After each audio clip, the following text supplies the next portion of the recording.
At the end of the war in Europe, the P-51 Mustang, the P is for pursuit, had been escorting Allied bombers for nearly a year and a half. During that time, hundreds of missions had been flown. Some 2,000 Mustangs were in service at any one time. They had made the difference for bombers making their way to targets, or in many cases, seeing the B-17s and B-24s fall victim to German fighters. The pilots of the Luftwaffe had dominated the skies over Germany since the beginning of the war. Their encounter with the P-51 had left them vulnerable. They fell in great numbers.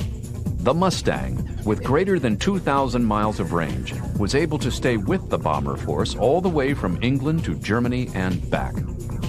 The Mustang had begun the war after Britain asked the North American Aviation Company to come up with a fast fighter in 1940. Ultimately, more than 15,000 Mustangs were built. Many said it was the best overall piston-powered airplane of World War II. They could claim nearly half of the 10,000-plus air combat victories of the U.S. Army Air Forces. They were capable of shooting down German jets as well as V-1 flying bombs. It flew at more than 430 miles per hour at an altitude of 41,000 feet. It was a superb aircraft.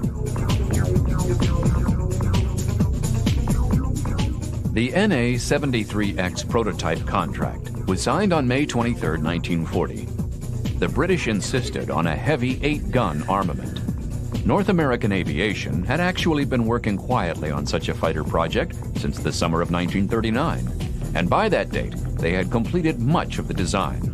On May 29th, a provisional RAF procurement was issued for 320 aircraft, contingent on satisfactory testing of the prototype.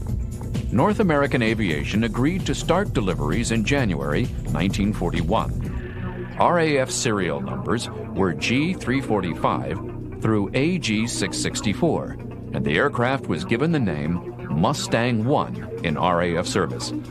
Another legend surrounding the Mustang is that it owed a great deal to the Curtiss P-40 and, in fact, stole numerous design features from that fighter. Although North American Aviation did pay $56,000 for aerodynamic data on the Curtiss XP-46, the NA-73X owed virtually nothing to any previous design, and certainly not to the Curtiss P-40. The NA-73 featured an all-metal stressed skin structure. The wing had a sheet web main spar and an almost equally strong rear spar to carry ailerons and flaps. Special attention was paid to features which would make the aircraft simple and inexpensive to manufacture. The two wing spars had to be far enough apart to accommodate the length of a .50-inch machine gun, with only the barrel protruding ahead of the main spar. Most previous North American Aviation aircraft had left and right wings bolted to a horizontal center section, but the Mustang had wings meeting on the center line. A special NACA laminar flow wing profile was adopted for the Mustang. This was an airfoil which had a thickness that kept on increasing, far beyond the usual location, to 50% chord rather than the usual 20%. These profiles had little camber, the undersurface being almost a mirror image of the upper. This wing was much more slippery than the old profiles and provided less aerodynamic drag at high speeds than did more conventional airfoils. However, it also had less lift at low speeds, so the NA-73X had to have large and powerful flaps to keep landing speeds from being impracticably high. The British also specified that a liquid-cooled inline engine be used, and the Allison V1710 12-cylinder V was the only American-built engine which fit the bill. The Allison V1710 was a little bigger than the Merlin, slightly lighter, and similar in power at low altitudes. However, at higher altitudes, the Allison suffered from a rapid drop in power in comparison to the Merlin. North American Aviation briefly considered using a supercharger to improve high-altitude performance, but ruled against it on the grounds of a tight schedule.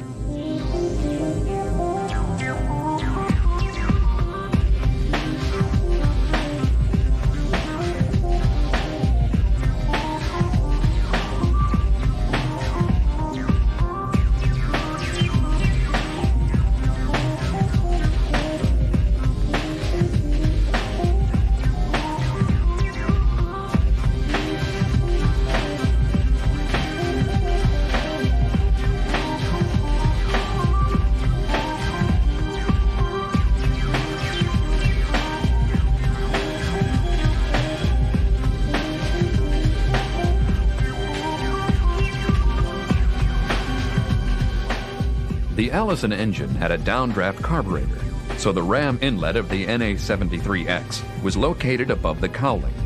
Radiators for cooling the ethylene glycol and lubricating oil were located in a single heat exchanger installed underneath the rear fuselage in a streamlined duct. The drawback of such an arrangement was the extra weight and combat vulnerability of the long pipes that led to and from the engine. Military innovations such as self-sealing fuel tanks, cockpit armor, and a bulletproof windshield were to be provided from the start. In a contract approved on September 20th, 1940, it was agreed that the 4th and 10th production NA-73s would be the planes diverted to the Army. The designation XP-51 was to be assigned to these two planes. On September 24th, 1940, the RAF increased their Mustang I order to 620 planes.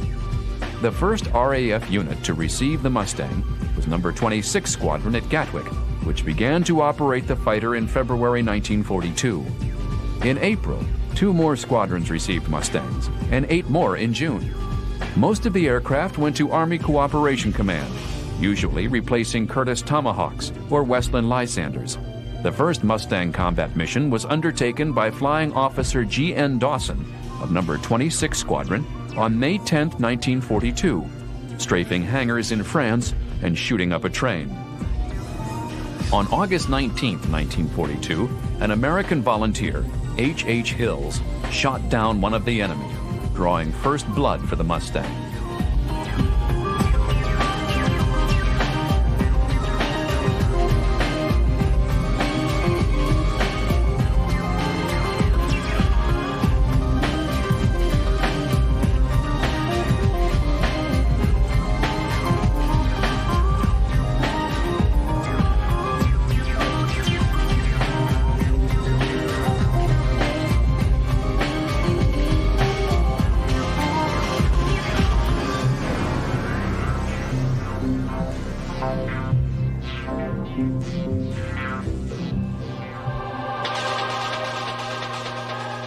Only after Pearl Harbor did the U.S. Army agree to order the Mustang for its own use.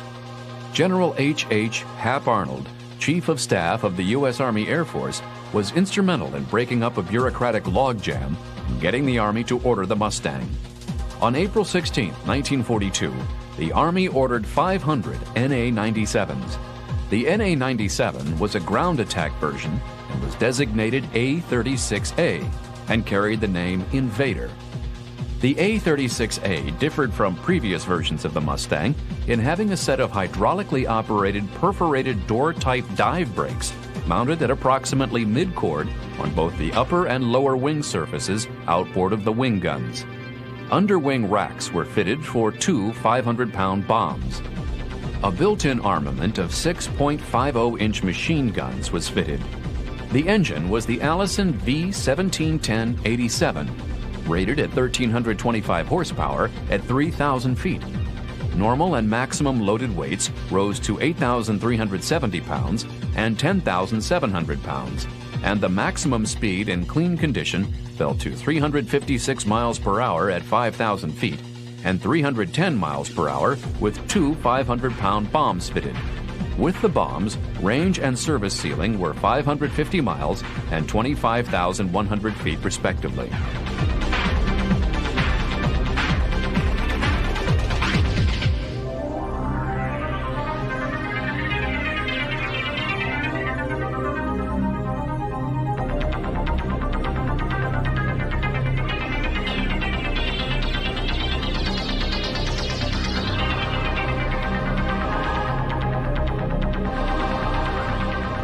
The first A-36A flew on September 21, 1942.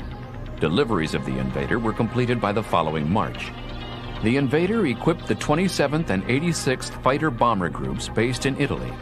They initially were painted in olive drab and light gray finish and were painted with yellow wing bands and yellow circles around the national insignia.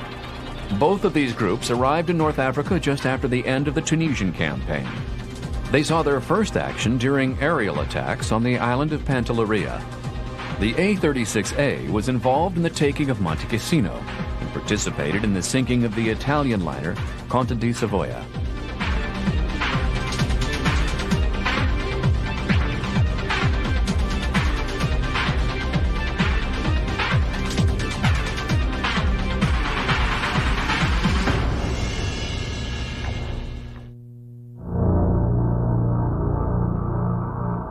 Several sources list the Invader as not being particularly effective during combat.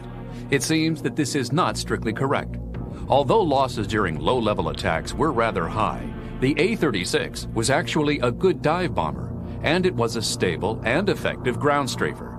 The engine was very quiet, and it was often possible for an A-36 to get nearly on top of an enemy before he realized that an attack was imminent. Dive bombing was usually initiated from an altitude of 10,000 feet to 12,000 feet, with bombing speed held to around 300 miles per hour by the dive brakes. The bombs were dropped at an altitude of 3,000 feet, and pullout was at approximately 1,500 feet. The Invader was fairly rugged and easy to maintain in the field. The A-36 was able to take a considerable amount of battle damage and still return to base.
The A-36s did not see very much air-to-air combat, since it was generally believed that it was no match for the Bf-109 at high altitudes, and that it was therefore best for A-36 pilots to avoid such encounters if at all possible.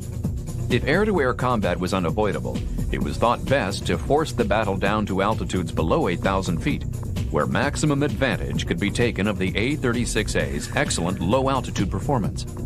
The Invader claimed 101 enemy aircraft destroyed in air-to-air combat. A legend has sprung up about the A-36A's dive brakes. According to some stories, the dive brakes of the A-36A were next to useless and were deliberately wired shut at the manufacturer so they could not be used.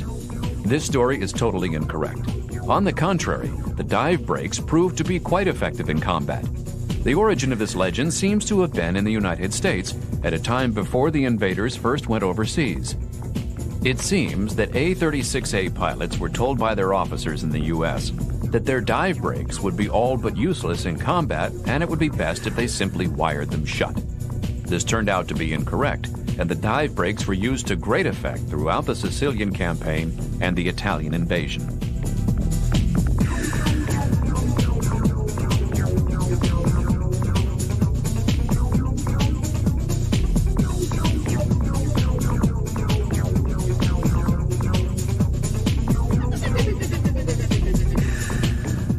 The mounting bomber losses over Germany prompted the Air Force to move the Mustang into the escort role. In March of 1944, Merlin-powered Mustangs accompanied B-17 Fortress and B-24 Liberator bombers all the way on an 1,100-mile round trip to Berlin. The ability of escort fighters to accompany bomber formations all the way to their targets caused the German defenses no end of problems and added considerable impetus to the American daylight bombing offensive.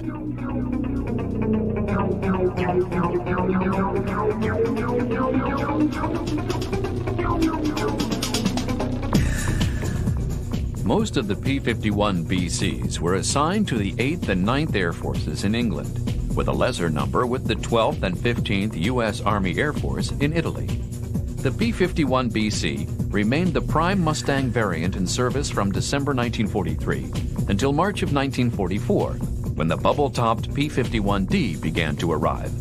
However, P-51BC fighters remained predominant until the middle of 1944 and remained in combat until the end of the war in Europe, even after the arrival of large numbers of P-51Ds. Even as late as the last month of the war, 1,000 out of the 2,500 Mustangs serving in the European theater were of the P-51 BC variety.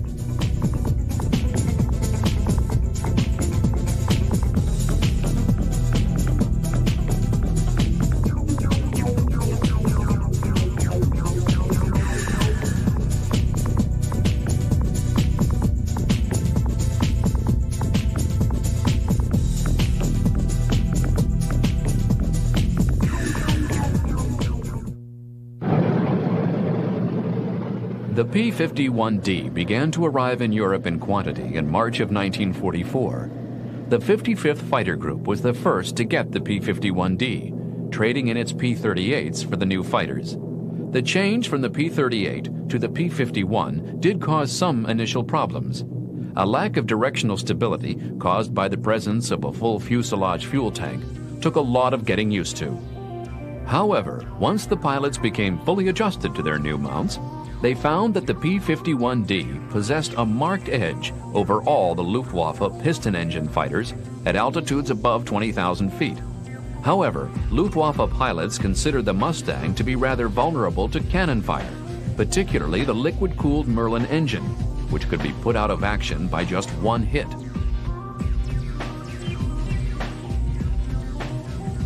The Mustang was the only Allied fighter with sufficient range to accompany bombers on shuttle missions. Landings were made in Russia after deep penetration targets had been attacked from English bases. The Mustangs also participated in low-altitude strikes on Luftwaffe airfields, a rather dangerous undertaking. These fields were very heavily defended. In 1943, the Allies were aware that the Luftwaffe was planning to introduce jet-powered aircraft over Germany. Mustangs first encountered Messerschmitt Me-163 Comet rocket-powered fighters on July 18, 1944. A pair of Me-163s flew unscathed through a flight of P-51s. On August 5, 1944, Me-163s destroyed 3 bombers and shot down 3 escorting P-51s. On August 16th, a Mustang flown by Lieutenant Colonel John B. Murphy of the 359th Fighter Group finally managed to shoot down a Me-163. Although the Me-163 gained much publicity and threw the Allied High Command into a near panic, the rocket-powered fighter had an extremely short endurance in the air and was very dangerous to fly. It is doubtful that these rocket-powered fighters destroyed more than a dozen or so Allied aircraft during the entire course of the war. Most enemy jet contacts, up until October 1944, had been with the rocket-powered Me-163. In that month, the Messerschmitt Me-262 began to appear in combat. The first jet kill by a Mustang was on October 7, 1944, when Lieutenant Urban Eldreck of the 361st Fighter Group shot down 2 Me-262s while they were taking off from their base. The Me-262 was nearly 100 miles per hour faster than the P-51D, which put the Mustang at a distinct disadvantage. In order to attack the jets in the air, the P-51 needed to dive in order to be able to close in on enemy jets when they attacked the bombers. If attacked by an Me-262, the P-51 could easily turn and maneuver inside the enemy's jet, placing itself in a position to meet the jet head-on or to get in a quick burst of gunfire if the enemy overshot. The Mustang was actually in a better position to defend itself in a dogfight with an Me-262 than it was to fend off Me-262 attacks on bombers. Eventually, it was decided that the best strategy in fighting the jets was to jump them while they were taking off or landing at their bases. The early jets had very poor acceleration and were thus extremely vulnerable during takeoff and landing. The usual tactic was for scores of Mustangs to circle high over known Me-262 bases, daring the jets to take off. If any rose to the challenge, diving Mustangs would be upon them almost before their wheels could be retracted. If the Messerschmitts refused to take the bait, the bases would be strafed, and the jets would be destroyed on the ground.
Because of the higher priority of the war in Europe, the P-51D Mustang did not arrive in the Pacific until late in 1944. P-51Ds were initially based in the Philippines and on Iwo Jima. By that stage of the war, Japanese fighter opposition was rare, and Philippine-based Mustangs mostly performed close support work. However, while flying over Japanese-occupied Luzon, Captain William A. Shomo, in one day, managed to shoot down 6 Tonys and 1 bomber. For this action, he was awarded the Congressional Medal of Honor. As Japanese resistance on Luzon came to an end, the Philippine-based Mustangs were used to bomb and strafe Japanese forces based on Formosa. Iwo Jima-based Mustangs flew the first escort missions with B-29 bombers attacking Japan, and they undertook the first land-based fighter strikes against Tokyo on April 7, 1945, when B-29s hit the Nakajima aircraft engine factory. Such missions involved flights lasting up to 7 or 8 hours, covering distances of over 1,500 miles. When General Curtis LeMay decided that most B-29 missions would take place at night from medium altitudes, the Iwo Jima-based Mustangs went over to ground attack missions against Japanese airfields. Extensive use was made of the 5-inch rockets which were carried under each wing.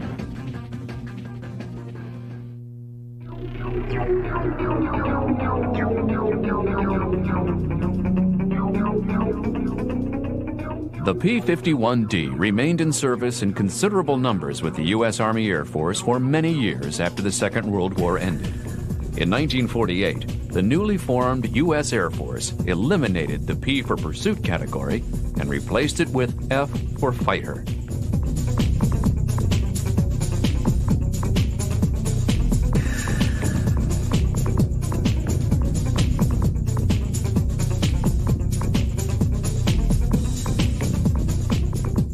The Mustang was in action once again when the Korean War began on June 25, 1950. The Mustang was better suited to the small airstrips of Korea than were the F-80s and F-82s based in Japan. Japan-based F-51Ds were immediately transferred to Korea and pressed into service in an attempt to halt the rapid North Korean advance. The Mustang finally left U.S. Air Force service by the late 1950s. But many Allied nations continued to use the fast little plane for another full decade. Like its namesake, it remained a wild beast to the end.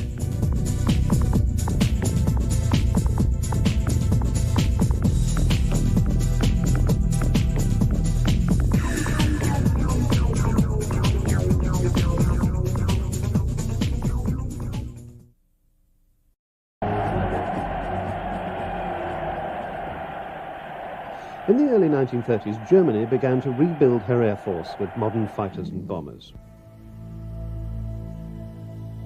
In Britain, the Royal Air Force still had to contend with outdated biplanes.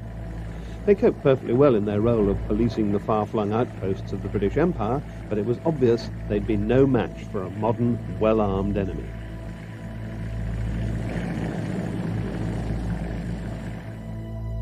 New bombers were needed, heavier aircraft that could fly further and carry bigger bomb loads. But most of all, the RAF needed new fighters to replace the pretty little biplanes that flew barely faster than 200 miles an hour and couldn't even reach the bomber formations. So in 1934, the Air Ministry issued a specification for a new monoplane fighter. It had to carry 8 guns, and that was a radical advance over the twin and 4-gun fighters of the day. It also had to go faster than any previous British military aircraft, faster than 300 miles an hour. This far-sighted specification would need completely new thinking in aircraft design. Since the First World War, Supermarine had built modest quantities of flying boats for the RAF. Starting with the Southampton in 1925, Supermarine aircraft had fulfilled the maritime patrol requirements of the RAF for the next 15 years. That in itself was no grounding for the design and manufacture of an advanced fighter. But it was a new series of aircraft starting in 1927 that brought the company to the attention of the Air Ministry. Supermarine had decided to enter a new series of fast, sleek seaplanes in the Schneider Trophy air races. They were powered by a new brand of specially developed Rolls-Royce racing engines. Between 1927 and 1931, Supermarine's chief designer, R.J. Mitchell, built faster and faster aircraft that eventually won the Schneider Trophy outright. These aircraft were flying at speeds far beyond the reach of anything the RAF could do. In fact, the S6B design that won the 1931 trophy also gained the world's speed record of 379 miles an hour. The experience of the Schneider Trophy aeroplane certainly helped Supermarine. He'd learned an awful lot about power and speed. But I think mainly design improvements, like the elliptical wing, of course, was a great success. But it certainly did. It left us with the design and aerodynamic knowledge to go on to high-speed aircraft. And, of course, from that, the Spitfire finally. Mitchell's success inspired him to further development. He had designed a gull-wing monoplane to an earlier Air Ministry specification. Although it didn't get the contract, that went to yet another biplane design, the Gloucester Gladiator. Mitchell continued with his designs. He altered the wings, added a retractable undercarriage and an enclosed cockpit. But possibly the major change was in the engine. The Rolls-Royce Goshawk engine of his previous design was replaced with the brand new Rolls-Royce PV-12, soon to be christened the Merlin. By the end of 1934, Mitchell was able to forecast the likely performance of his new aircraft, and it was so impressive that the Air Ministry rewrote their specification to fit Mitchell's aircraft. The prototype of the Spitfire first flew on March the 5th, 1936. It electrified everybody watching. Within 4 months, the Ministry had ordered 310 production aircraft. The Spitfire was unique. It was unique because most low-wing monoplanes behave perfectly in the air, but many of the low-wing monoplanes, when you came into land, depending on your load configuration, would be a little bit tricky on the actual touchdown due to the flow from the wings over the empennage. But the Spitfire, by virtue of its wing, the little twist in the wing, the flow over the empennage, you could land that under any conditions with a high angle of attack for a 3-point landing, and unless a silly thing like a camera door on the root end of the starboard wing was open, it would put down absolutely perfectly. No, the first time I flew the Spitfire, to me it was straight away, it's a thoroughbred. It may have been smooth to fly, but it was a difficult aircraft to build.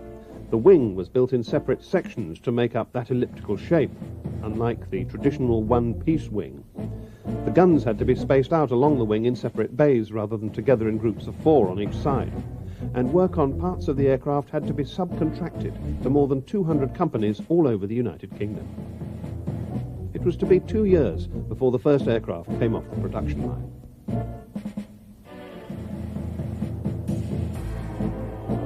By the time of the Munich crisis in 1938, only 3 Spitfires had been delivered to a single squadron, number 19, at Duxford near Cambridge. By that time, 100 examples of another monoplane fighter had already been delivered. The Hawker Hurricane had been developed virtually in tandem with the Spitfire, but because it was a simpler design, it was easier to manufacture. But at a time of impending war, 103 modern fighters was far too few to provide a serious defence force for Britain. But as the need for more Spitfires became crucial, Vickers began to build a government-sponsored factory at Castle Bromwich near Birmingham. This vast site would manufacture more than 11,000 Spitfires over the next few years. But this was 1938, and the opening of the factory was still a long way off. The Southampton works of Supermarine had to soldier on, trying to reach the targets set by the RAF.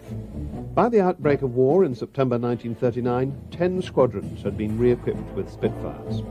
But when the British Expeditionary Force set off for France, the Spitfires stayed at home. There were still problems to iron out, and it was felt that French airfields, with their lack of maintenance facilities, wouldn't suit the narrow-tracked undercarriage. So the Spitfires had a quiet start to the war.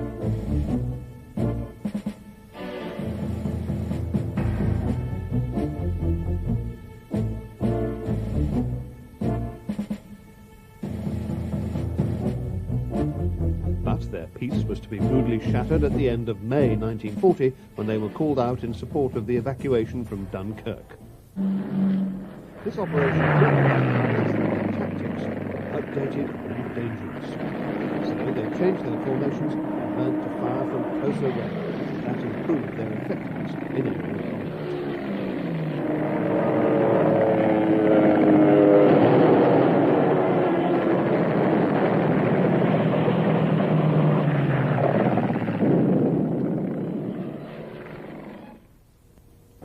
After the evacuation and the surrender of France, Britain stood alone against the might of Germany. German morale was high.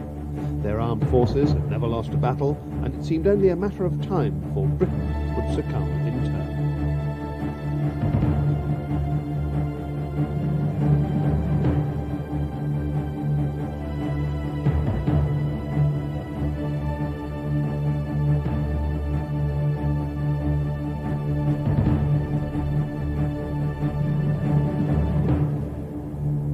Fighter Command, under the leadership of Hugh Dowding, had a number of cards up its sleeve. First, there was the impressive radar defence systems spread along the south coast of England. That gave the fighters early warning of approaching German aircraft.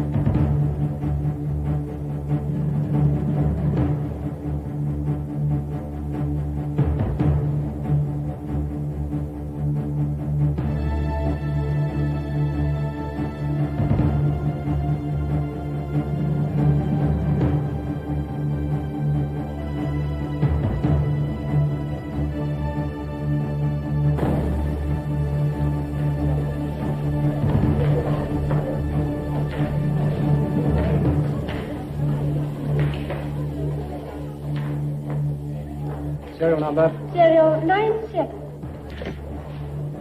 Beacon Hill. Serial 97.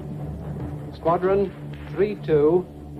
Intercept Raid 45. Correct.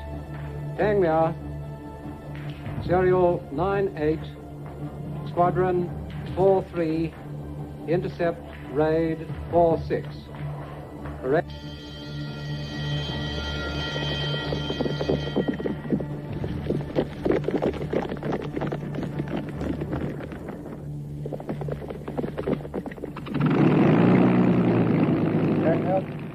Northolt, Kenley, Biggin Hill, Hornchurch, North Weald, Debden. Will you warn your controller that this looks like yet another attack on airfields?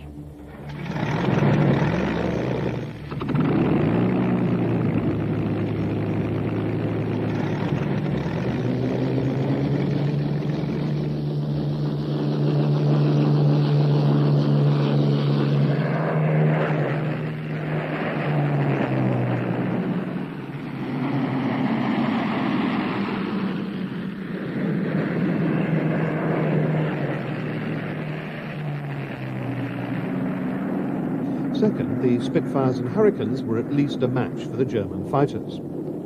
But, perhaps most important of all, they were fighting over their own soil. Operating close to their airfields, they could take off, engage the enemy, land, refuel and rearm, and take off again. That vastly improved their response times.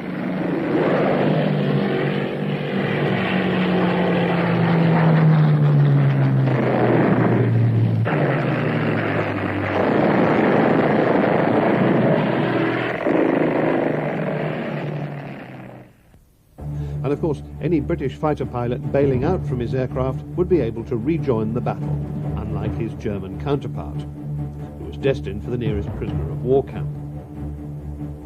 It was during the Battle of Britain that the two frontline fighters devised a deadly partnership.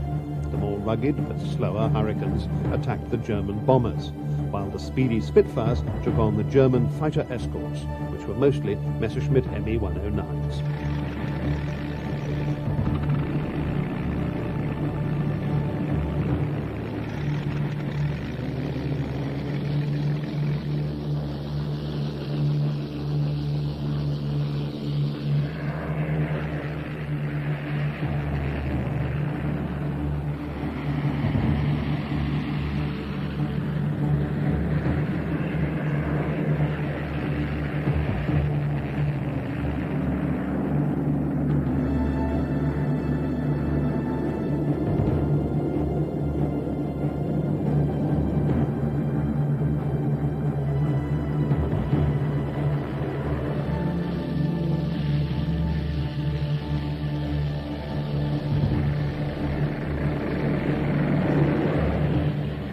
conflict between Spitfire and ME-109 was to become a classic of aerial combat. Twisting and turning, trying to get the enemy in sight, scanning the skies for more enemy fighters. Get in close, a quick burst from the machine guns, turn away.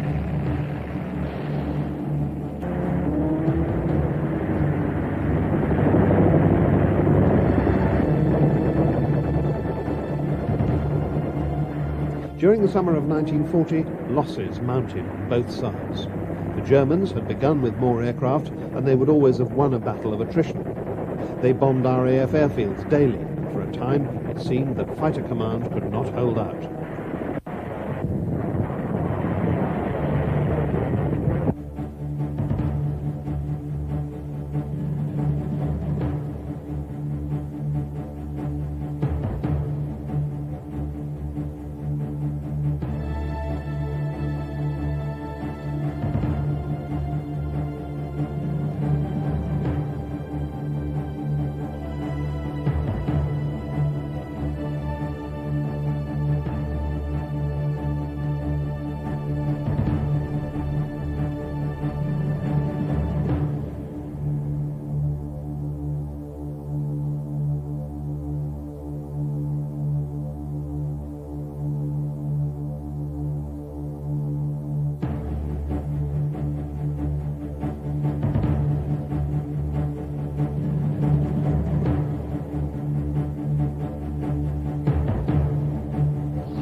Few were getting fewer, and reinforcements were thin on the ground.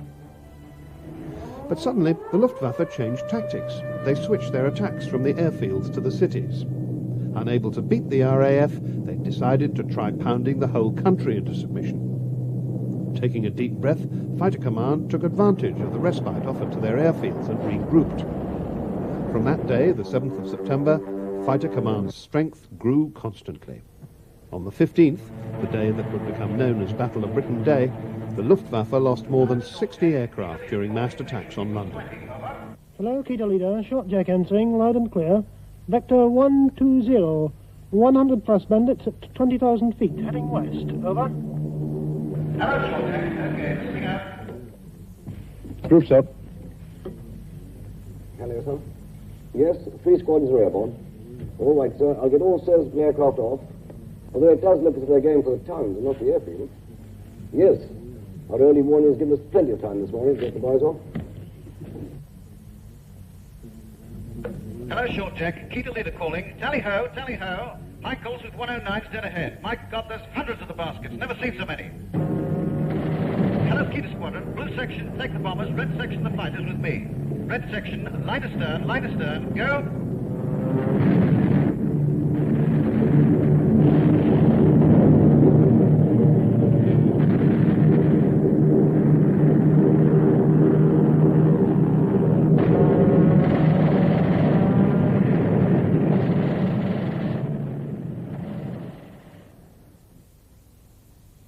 This was to be the final turning point. Hitler postponed his planned invasion of Britain and transferred his attention to the build-up for an attack on Russia. The battle continued officially until the end of October, but the great threat was over. Fighter Command, Dowding, his pilots, and the Spitfires and Hurricanes had thwarted Hitler's ambition. The Mark I Spitfire and the cannon-firing Mark 1B had borne the brunt of the Battle of Britain, a total of 1,566 being produced. But now the pace of development at Supermarine hotted up.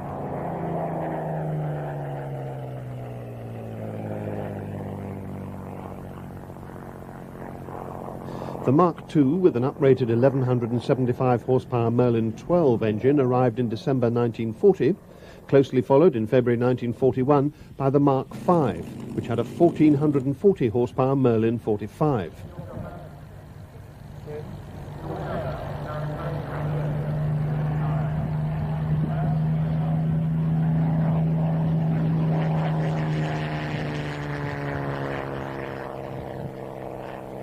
That Mark V went on to dominate fighter command for 2 years. It became the most numerous Mark to be produced. Nearly 6,500 aircraft equipped no less than 117 squadrons. So many people ask me, what was your favourite Spitfire? I say straight away, it just depends what you want me to use it for. Is it for firepower, is it for performance, or for handling? And for handling, I would have thought the Mark V with the 24-pound boost engine, with that aircraft, it's the only Spitfire that I flew that you could take off almost from the tarmac in less than 200 yards, pull it up as if going for a loop, and at the top of the loop be able to do a slow roll and then continue upwards to 5,000 feet before you started your show. And that aircraft could be flown at the top of the loop before you started to commence the roll at 15 to 20 miles an hour below its normal stalling speed with the 24-pound boost, and providing you kept the aircraft absolutely positively between negative and positive G. If you put too much G on, positive G, you'd flick. If you didn't have enough of the other, the engine would obviously cut, and the same thing would apply. It's a little bit tricky, but it's the only aircraft that I ever flew, only Spitfire that could do that. These Spitfires participated in numerous fighter sweeps across France, known variously as rodeos, circuses and rhubarbs, in an attempt to carry the fight to the Germans, keeping German fighters in France and away from the Russian front. They also gave the pilots a taste of offensive action after so long on the defensive.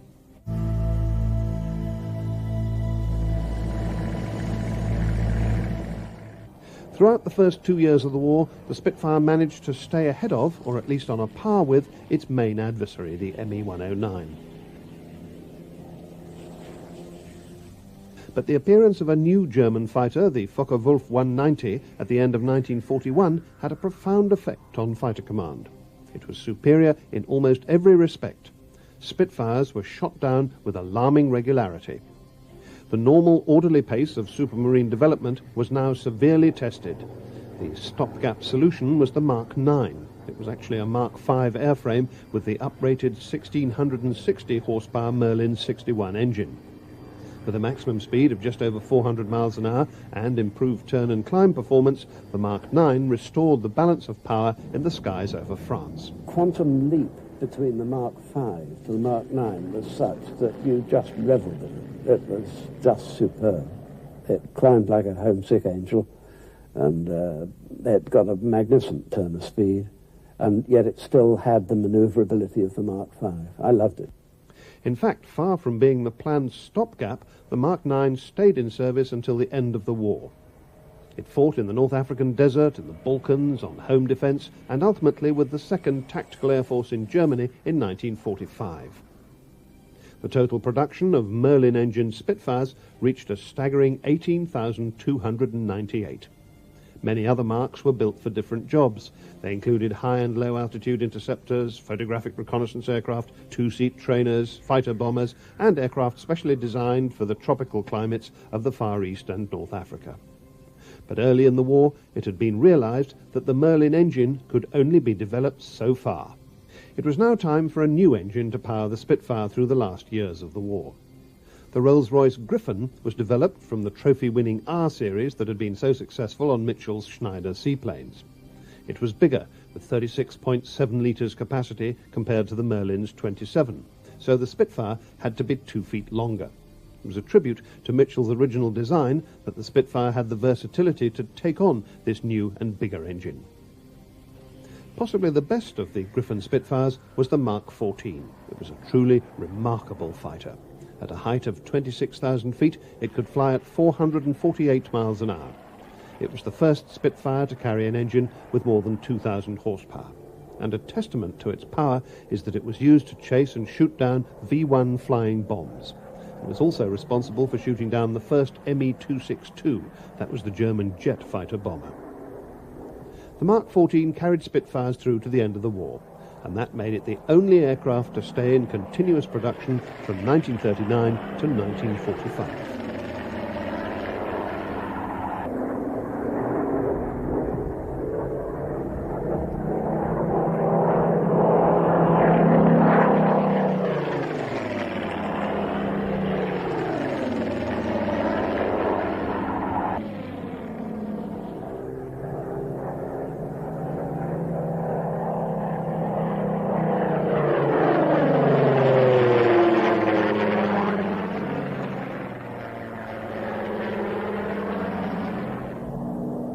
Spitfires continued in service until the 1950s, with the last operational sortie being flown against communist forces in Malaya on the 1st of January 1951. There is no doubt that the Spitfire is one of the greatest fighters the world has ever seen. It was a pilot's aircraft with an extraordinary charisma and excitement. Coupled with its high performance, that combination made it the dream aircraft. In the 10 years of its production, 22,000 people were involved in building 20,351 Spitfires. Not one of those people will ever forget the impact of that aircraft. Despite the success of the Hurricane, it was the Spitfire that became the symbol of hope during Britain's darkest days in the summer of 1940. And it was the sound of that Merlin engine in the following years that brought people the feeling of impending victory. That spirit of optimism has continued down the years. Ever since the war years, frontline interceptor fighters, from Lightning to Eurofighter, have been described as the Spitfire of their time.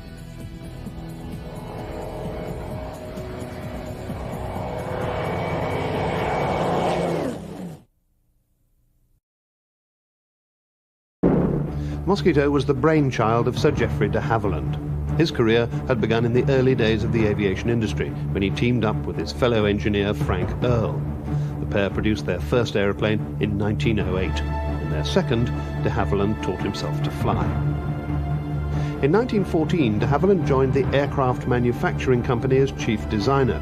Over the next few years, he established himself with a series of combat aircraft.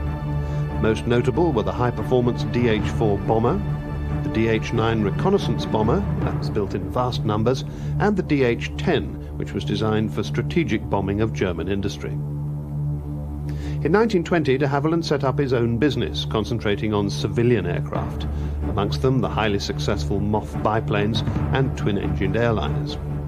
Perhaps more important to the future development of the Mosquito, though, was the DH-88, the Comet. It was a streamlined design constructed of wood. The Comet was designed and built for the England to Australia air race of 1934. It won. It completed the 11,000-mile flight in 71 hours. But despite this success, de Havilland failed to interest the British government in a military version. In 1938, after further development, de Havilland tried again. Again he was unsuccessful. To his suggestion for a high-speed, unarmed wooden bomber, the Air Ministry responded cautiously. They rejected the idea on the grounds that it was a regressive step in aircraft design. So de Havilland decided to continue his project privately. Concerned that his design team might be seconded by the Ministry for other projects, he moved them from the Hatfield Works to Salisbury Hall, 8 miles away. Work continued there uninterrupted. In November 1939 came the first breakthrough. The far-sighted Air Chief Marshal Sir Wilfrid Freeman commissioned the first prototype. Though as a compromise, it was to be used as a reconnaissance aircraft rather than a bomber. By the summer of 1940, the war was going badly. France had fallen, and Britain was bracing herself for the battle that would inevitably follow. Fighters were needed, and to ensure the supply of Spitfires and Hurricanes, other projects were postponed, amongst them the Mosquito.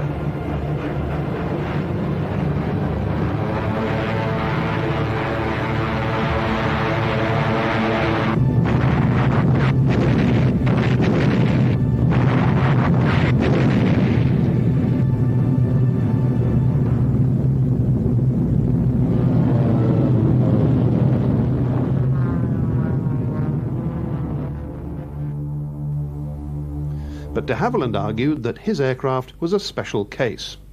Its wooden construction would not make demands on strategic materials, and its development would not hamper the company's more pressing work of producing training aircraft for the RAF. In due course, the project was reinstated. In November 1940, the prototype was complete. It was transported to Hatfield and flown for the first time on the 25th.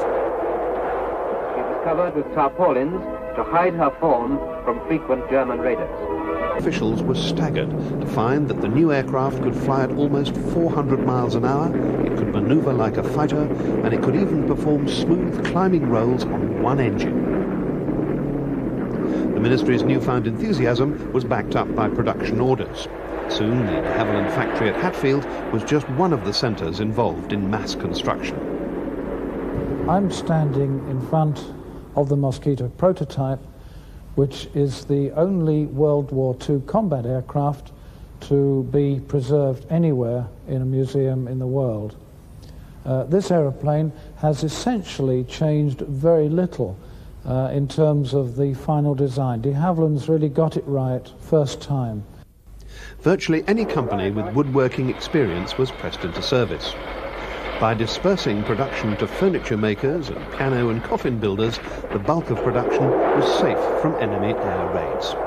The Mosquito was, in essence, a very simply built aircraft. I have in my hand here a piece of fuselage shell which consists of two thin skins of birch plywood supported by the light filling, which is balsa wood.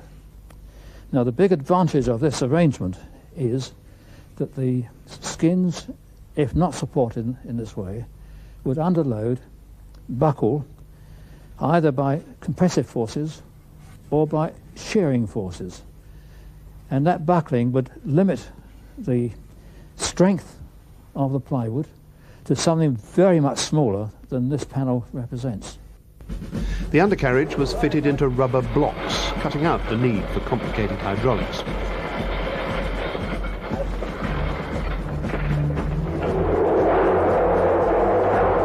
And the slender Merlin engines with radiators built into the wings preserved a pure aerodynamic form.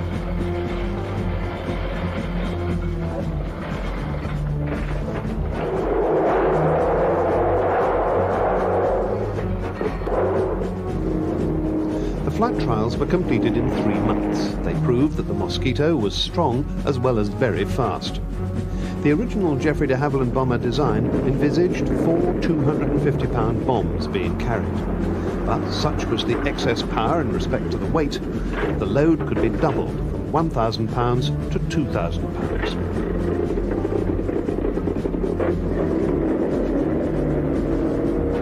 The first Mosquito entered service with the RAF in July 1941. It made its first sortie in September. This photo reconnaissance mission over France proved successful not only in its primary role, but also to show that the aircraft could outrun German fighters. By March 1942, the RAF had 50 Mosquitoes, bombers, fighters and reconnaissance variants. The wooden construction was now demonstrated to have another positive attribute. Most battle damage could be repaired by simple carpentry. For example, a wingtip could be taken from stock and attached with a simple butt joint.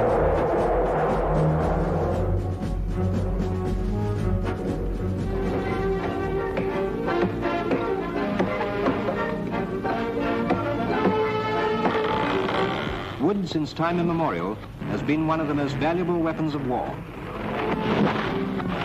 It is not so very long ago since the mightiest fleets of the world were built from wood, just seagoing trees in fact. But if somebody told you that these fallen giants would soon be winging their way across the Channel to blast Germany's war machine, you would probably think he was a little gone in the head. Nevertheless, just as in the past Britain put wood to sea, so today she puts it in the air.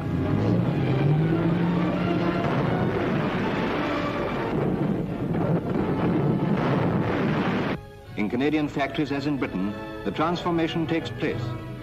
Wood is being shaped and given wings to fly. Slowly but surely, trees are turning into aeroplanes. Aeroplanes made entirely of wood, that have in all-round performance beaten anything yet built. Perhaps you've guessed their identification. They started as night fighters, but have done practically every type of work. Terrific speed made them ideal for photo reconnaissance. Terrific power allowed them to carry loads equal to bombers twice their size. I expect you've all guessed what they are by now. But for those still in doubt, mosquitoes the name. Just flying trees. It's a fact.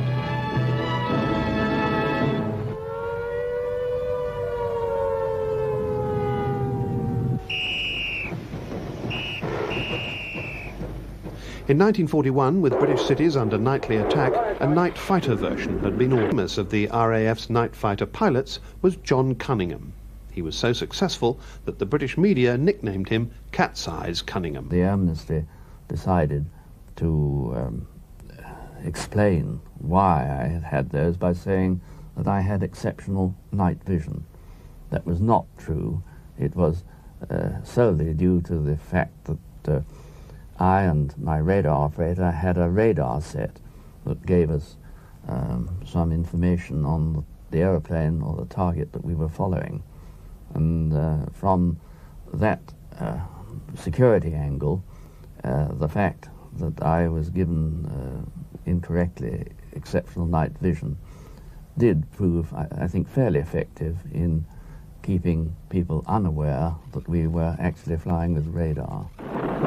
He had already shot down 16 enemy aircraft before he converted to a Mosquito equipped with the very latest secret radar technology. When we got a radar contact at night, we never knew, and the ground was never able to tell us whether it was a hostile or one of our own aircraft that we were following. As a consequence, we always had to close in on whatever radar contact we were following to a point where we could identify it with our own eyes, and that meant closing in to almost vertically beneath the aircraft we were following to look up and determine from the wing plan form that we could see from beneath whether it was a German or one of our own aircraft. So one had to rely on following it to the combat with your own eyes, and that meant moving up slowly so that we were level with the target ahead of us. And when that happened, that's when you fired at it. The success of the fighter Mosquitoes continued throughout the war. It was no surprise when they were tasked with shooting down the V-1 flying bombs in 1944. With its jet engine, the V-1 was difficult to catch, but the speedy Mosquitoes managed to shoot down more than 600 of them in the first 9 weeks of the campaign.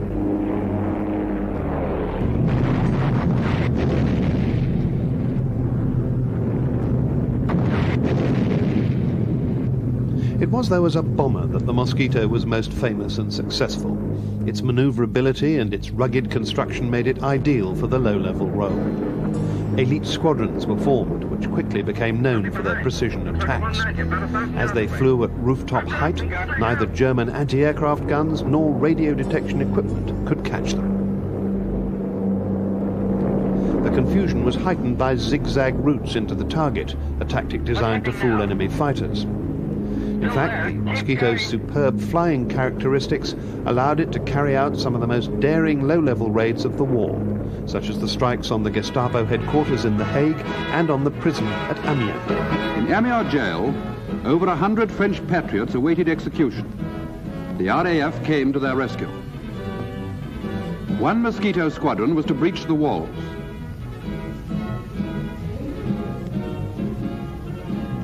A second was to destroy the parts of the building where the German guards were housed.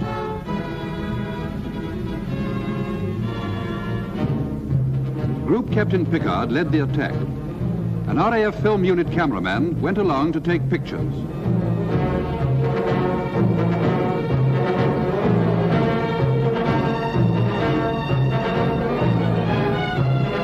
After takeoff, the weather was appalling. It snowed hard.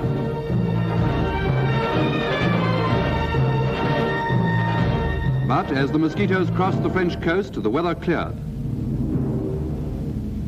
The aircraft made their attack. Afterwards, the camera Mosquito took these pictures. One of the most exacting attacks of the war had succeeded. The walls had been breached, many Germans had been killed, over 100 French patriots had joined their friends outside. But the Mosquito, carrying Pickard and his navigator Broadley, did not return to base.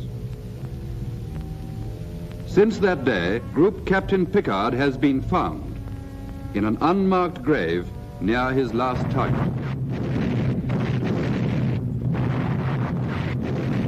By 1943, the weight of bombs dropped by the heavy bombers was increasing, but there were still problems with accuracy. The solution was the formation of the new No. 8 group to perform pathfinding and target marking duties. The Mosquitoes ceased their daylight raids and took on this important role. Flying as a pathfinder demanded a very accurate degree of navigation and a very, very high degree of accurate flying on the part of the pilot, because most of our exploits were on time to the nearest second. We had a radar set in the nose which we pulled out. That was a G set, which could give us a fix, but about halfway across the North Sea the Germans jammed it. And then as we approached the enemy coast, I had an H2S radar set which was situated behind the pilot, and this gave us a picture of the ground. It could not be jammed by the Germans. It could pick out coastlines, rivers, lakes, headlands, and the mush of a town. And this, combined with our accurate navigation, gave us our position. And we normally ran in on a certain landmark like a lake or a little headland. As the indicators were reaching the ground, a photo flash went off and took a picture of the ground. At that time, I had to take a picture of the actual radar screen with a camera, which we had on legs, so that when we got back to our airfield, there was an analysis as to the accuracy of our dropping of the flares. The Mosquito used new radar equipment that allowed them accurate detection of the target even through cloud. Precision flying was still needed to fly through the flak and place their marker flares. 617 Squadron, famous for the Dambusters raid, perpetuated their reputation with many daring pathfinding missions as the war progressed. Pathfinder aircraft also carried bomb loads. The Mosquitoes were responsible for dropping more than 15,000 tons of bombs. Furthermore, losses were small compared with the heavy bombers. With hindsight, a reappraisal of Bomber Command policy might have saved the lives of many aircrew. As if all these exploits of the Mosquito weren't enough, they were used in many other roles with a wide variety of armament.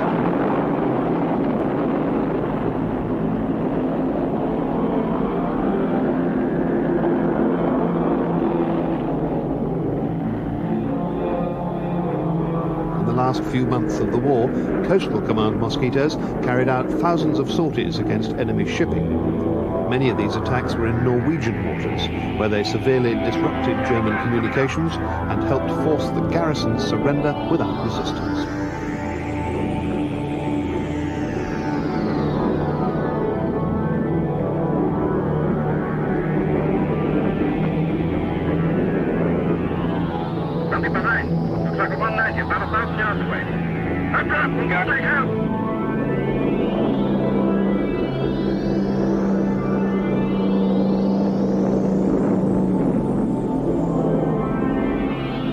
What's happening now?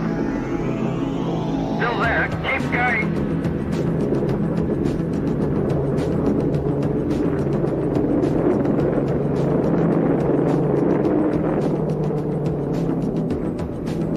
A powerful new weapon was added to the Mosquito arsenal for many of these attacks, a 57mm anti-tank gun. It fired 6-pound shells at a rate of 1 a second.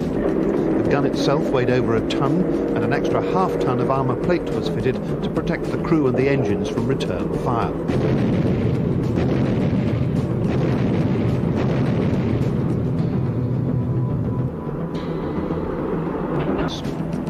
These squadrons were initially based in the UK, but after D-Day, advanced bases were set up in almost every theatre of war. From Malta, France and Italy to India and Australia, Mosquito rocket raids caused chaos amongst retreating enemy forces.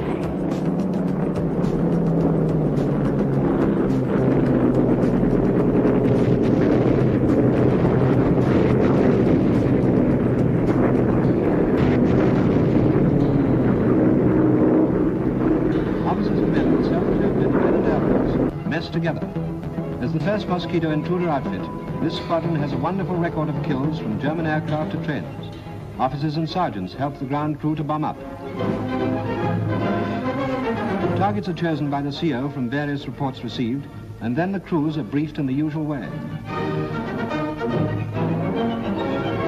The squadron termed itself the Independent Air Force because when normal intruder targets are not available, command permits them to act on their own.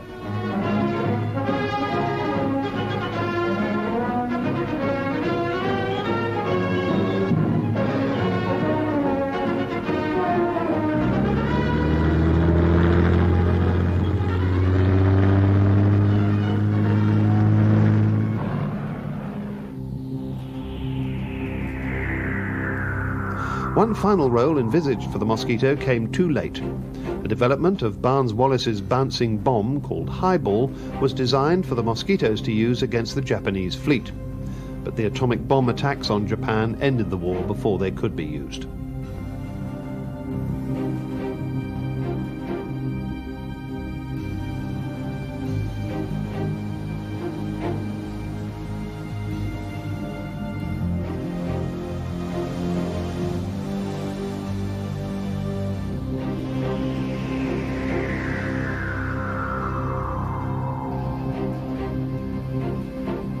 After the war, Mosquitoes were used for a number of record-breaking flights because of their high speed and long range. Here, Mickey Martin of Dambusters fame and Flight Lieutenant Ted Sismore are ready to board a Mosquito Mark 34 for a record-breaking flight to Cape Town. They took just 21 hours and 31.5 minutes. It showed that the Mosquito could still perform frontline duties in the jet age. Less glamorously, the Mosquito ended its service life as a target tug, painted in silver with black and yellow stripes on the wings, before its final retirement in May 1963.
Undoubtedly, the Mosquito was a wonderful, powerful, potent aircraft.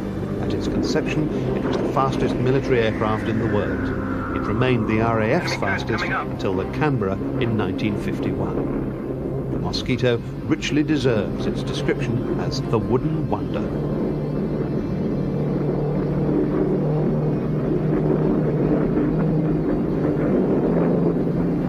Something behind. Looks like a 190, about 1,000 yards away. I'm dropping, got it out.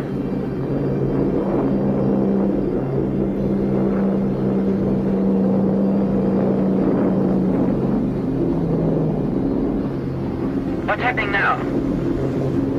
Still there. Keep going.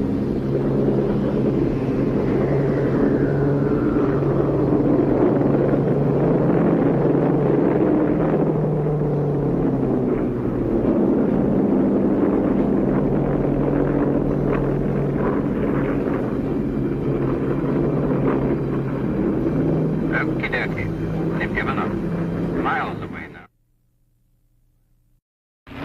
By the end of the First World War, the role of the fighter had been defined.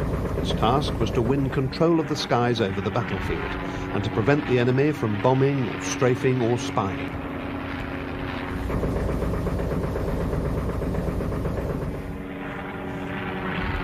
The most famous fighter of this war was the Sopwith Camel. Built of wood and wire and canvas, its biplane format gave it tremendous wing area for its size, and that made it immensely manoeuvrable and well suited for close aerial combat.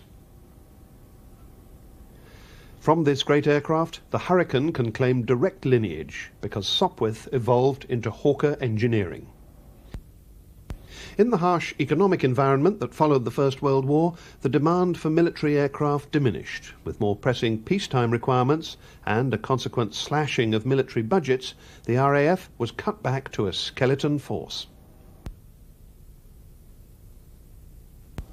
But civil aviation flourished. A whole series of records was set in the 1920s. Those achievements weren't lost on the Air Force planners. By the 1930s, large aircraft had the ability to cross national borders and bomb foreign cities. For the first time, civilians could be targeted.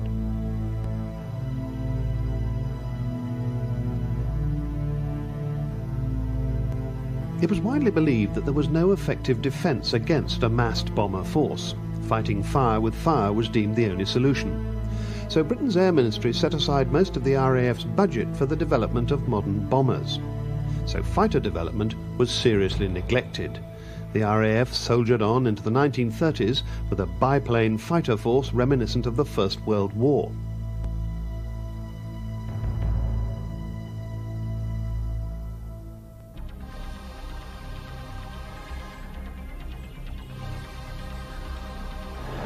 Hawkers, like most other aircraft manufacturers, were still designing biplanes.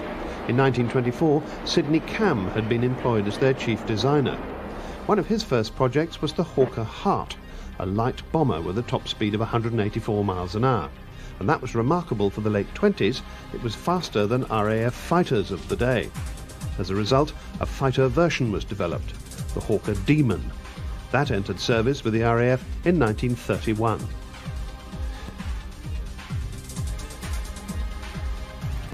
The Demon's successor, the Hawker Fury, broke the 200 miles an hour barrier and represented the pinnacle of Hawker's biplane designs.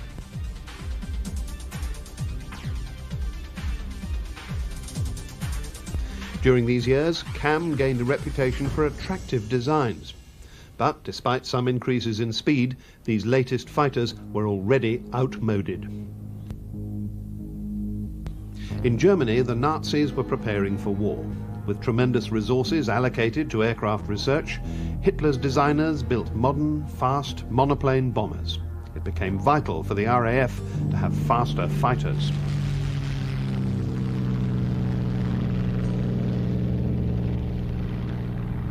At Hawkers, Sidney Cam set about the design of a new aircraft.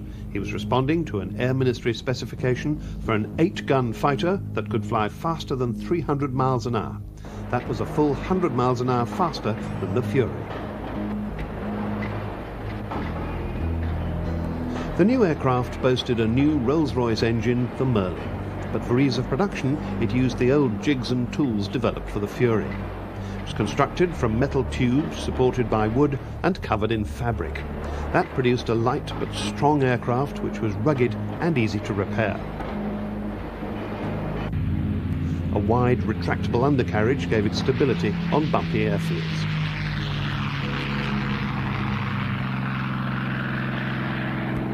On November the 6th, 1935, K5083, the Hurricane prototype, made its first flight from Brooklands airfield.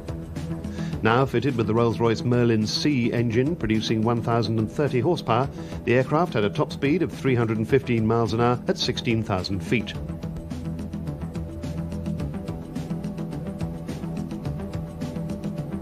After extensive trials at the Aeroplane and Armament Establishment at Martlesham Heath, the aircraft was approved for production.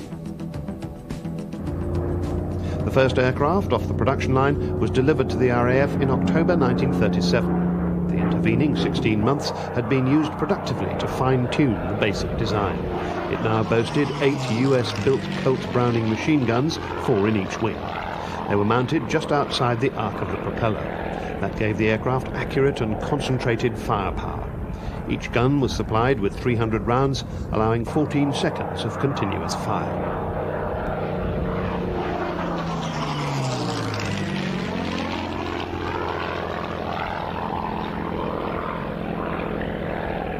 With international tension increasing, the RAF finally had its first modern fighter, one which was a potential deterrent. On September the 1st, 1939, Nazi forces invaded Poland. 2 days later, Britain and France declared war on Germany.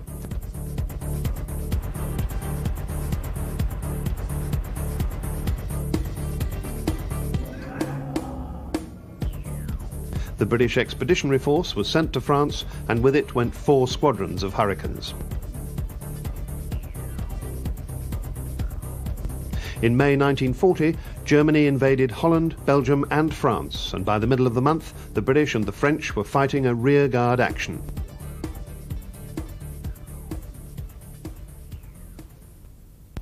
France wanted more aircraft, and 4 further Hurricane squadrons were sent. But in Britain, the Commander-in-Chief of Fighter Command, Sir Hugh Dowding, had strong reservations. He wanted to conserve his force for the inevitable battle for Britain. Churchill heeded his advice, and no more frontline fighters were sent. This decision was to prove vital in the coming months. A few months before, the Hurricane had tasted its first blood. An aircraft from No. 1 Squadron had shot down a Dornier 17 on October the 13th, 1939. As the weeks passed, the Hurricanes notched up further kills, and it was clear that the aircraft was a potent force against the bombers. But the Hurricanes' first engagement against German fighters was less impressive.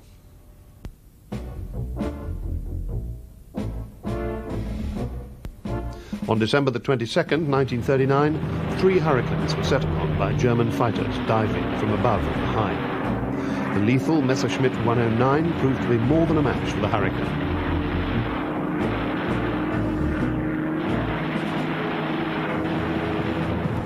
It had 2 cannon as well as 2 machine guns. The 109 could fire from greater range, and its explosive shells could penetrate armour plating. In addition, the Me 109 had a bigger engine. That gave it a higher top speed and a greater rate of climb. Between May the 28th and June the 4th, more than 330,000 British, French and Belgian troops were evacuated from the beaches at Dunkirk.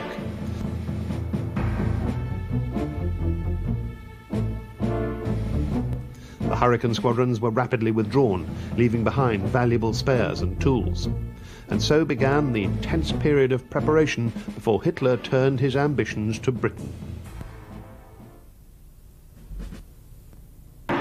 Losses in the French fighting had been heavy, with almost 200 Hurricanes destroyed. But those early aerial combats had taught Fighter Command some valuable lessons.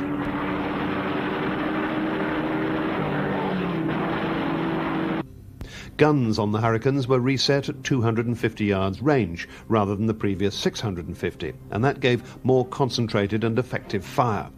The gun lubricating oil was thinned down with paraffin to stop it freezing at altitude. Moisture in the gun barrels was prevented by taping fabric over the gun ports. And the unofficial practice of fitting armour plate behind the pilot now became standard. Though the situation seemed grave, with the German armies massing just across the Channel, there were some definite advantages in Britain's favour. As an island nation, Britain had a natural barrier between her and the invasion forces. The second advantage was, however, man-made: radar. Screens were monitored 24 hours each day, and when echoes appeared, the operator could measure the range, the height, bearing, and numbers of enemy aircraft. This information was then passed to Fighter Command and eventually to operations rooms. Controllers could then vector fighters to intercept.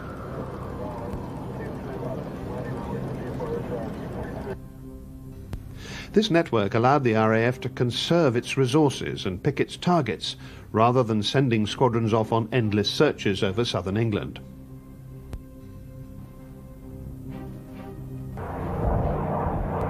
Even at this late stage, continual improvements were being made to the Hurricanes. From March 1940, all new aircraft off the production line had metal wings and upgraded Merlin engines, contributing an all-round improved performance. The Hurricane's partner in defence, the Spitfire, was all metal. It shared the same engine and armament, but the Spitfire's flying characteristics were completely different. It was more streamlined, faster and more manoeuvrable. So the Spitfire was better suited to taking on the German fighters, while the Hurricanes intercepted the bombers.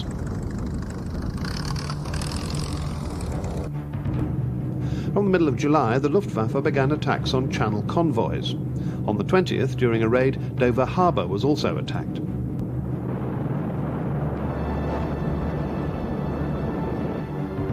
For the first time, RAF fighters were sent up in numbers. It was the first big dogfight of the battle. But Dowding had to tread a fine line. He had to conserve his fighter strength, knowing that the main thrust was still to come, but he also had to do what he could to protect the shipping.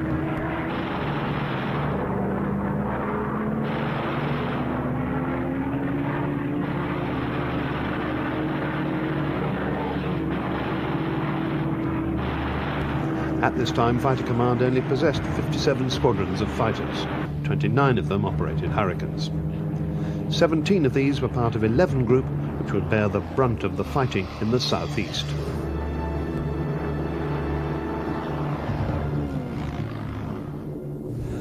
Once I had almost run out of ammunition, having shot down one 109 into the sea, and then attacked the second one, hit him, but wasn't able to finish him off, and followed him down over the sea over Folkestone Harbour, and was able to form mate on him as he was only doing about 200 miles an hour. And finally, in order to make sure he went down, I slapped his port tail plane off with the tip of my starboard wing.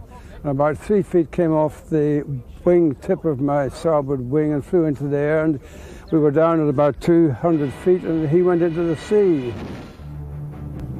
On August the 12th, the Luftwaffe mounted its first major raid on radar stations and airfields. 36 German aircraft were shot down for the loss of 13 British machines. The following day was scheduled as Adlertag, or Eagle Day, the day that the Germans count as the beginning of the battle. Believing that 6 radar stations had been knocked out, a large force of German bombers attacked through bad weather. They expected to reach their targets undetected.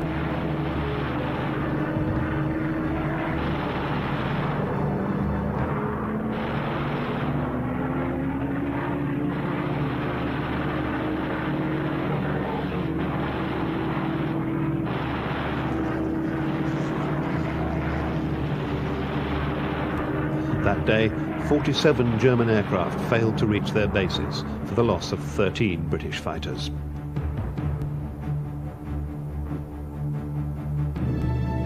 As it turned out, the massed synchronized raids of Eagle Day had been disrupted by the weather.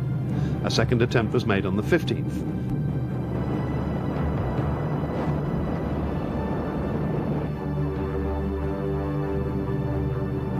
"520 bombers with 1,270 escort fighters attacked in unison.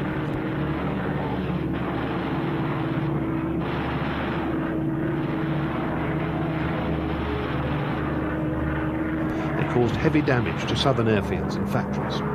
But the damage was too scattered to have a major effect on Fighter Command's effectiveness. To make matters worse, the day scheduled to start the downfall of Britain turned into a German rout. To the Luftwaffe, it became known as Black Thursday. The losses on both sides were never to be exceeded in the battle.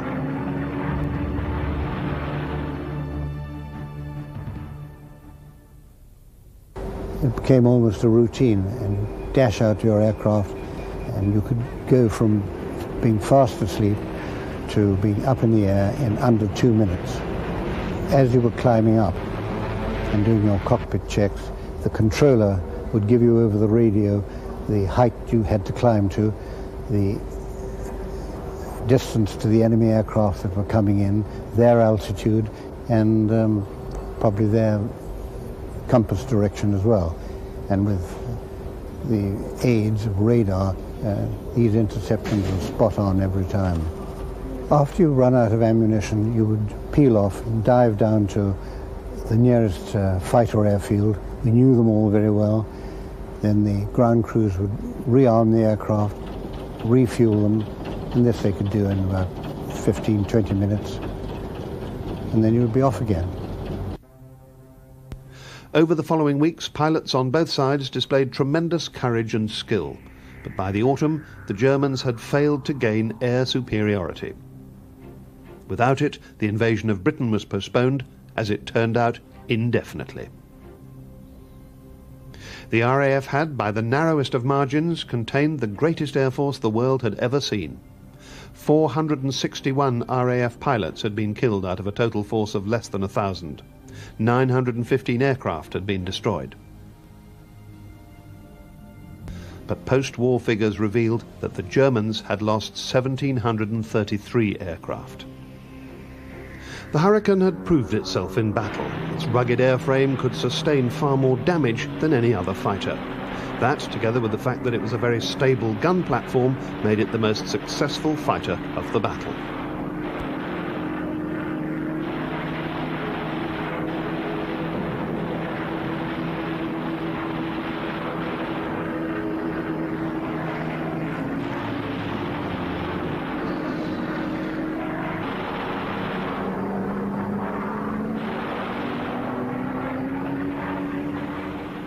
It had been appreciated from an early date that the basic Hurricane had considerable development potential.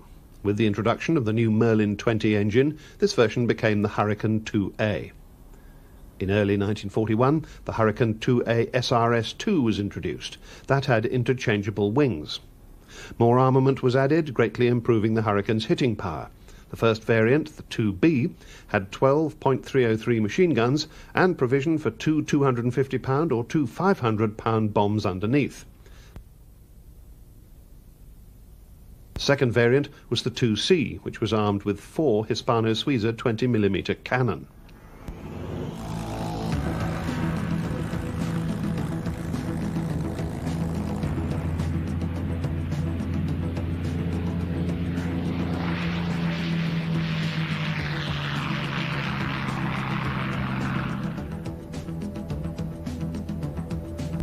The RAF had known full well that the cannon represented more hitting power than the machine gun, but development had been slow and it was beset with mechanical problems. Trials as early as 1939 showed a number of defects, and it was not until the summer of 1941 that these were ironed out. In total, 80 squadrons were eventually equipped with the cannon-firing 2Cs.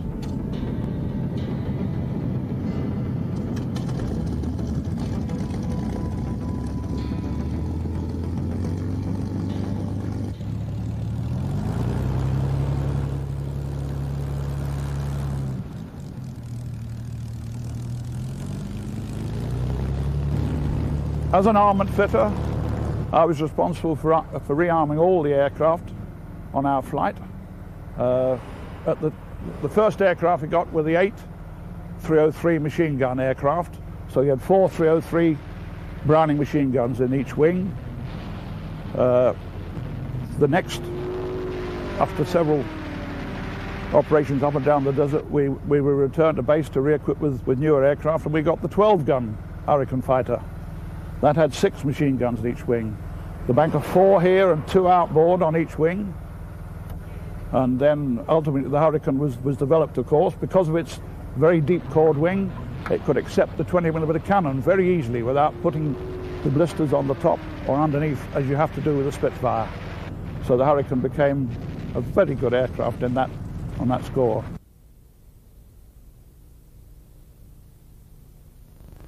When the Hurricane's planned life as a fighter had virtually come to an end in 1942, the introduction of yet another wing was to rejuvenate this remarkable aircraft. Known as the 2D, this Mark was now armed with 2 40mm anti-tank guns plus 1 harmonised machine gun for sighting. Target below. Hurricanes peel off and swoop down to the attack.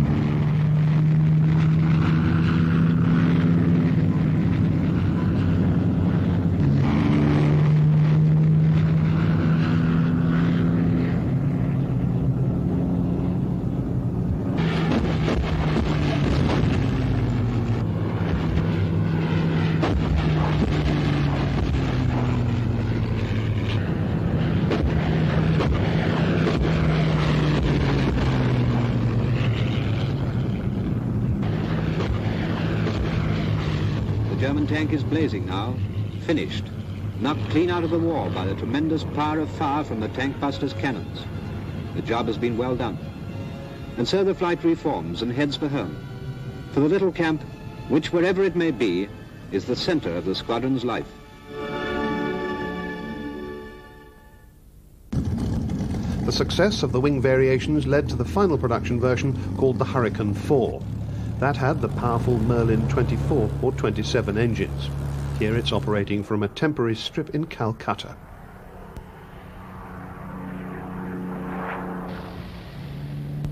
The new universal wing made the Mark IV a highly specialized ground attack aircraft. It was used to a particularly devastating effect against the Japanese in Burma.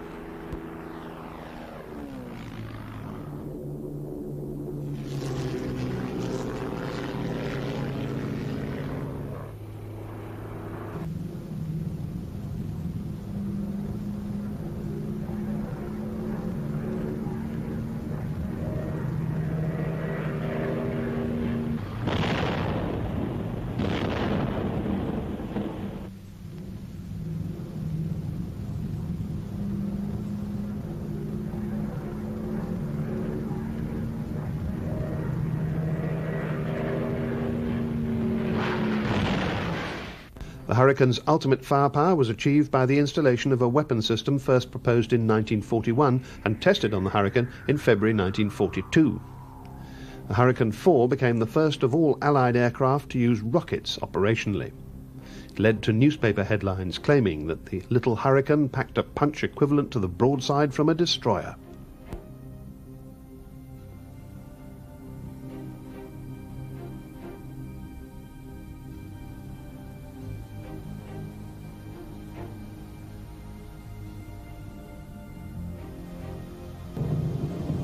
One of the main reasons for the longevity of the Hurricane was the problem-ridden development of its successor, the Hawker Typhoon. Typhoon was developed by Sidney Cam in 1937 and first flown in 1940, but it took 3 more years before it realized its full potential and started to take over from the Hurricane in the ground attack role.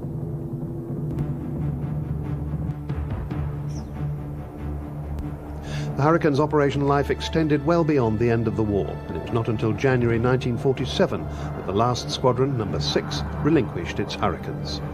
With a total of 14,543 built, it was undoubtedly one of the great fighter aircraft of the Second World War.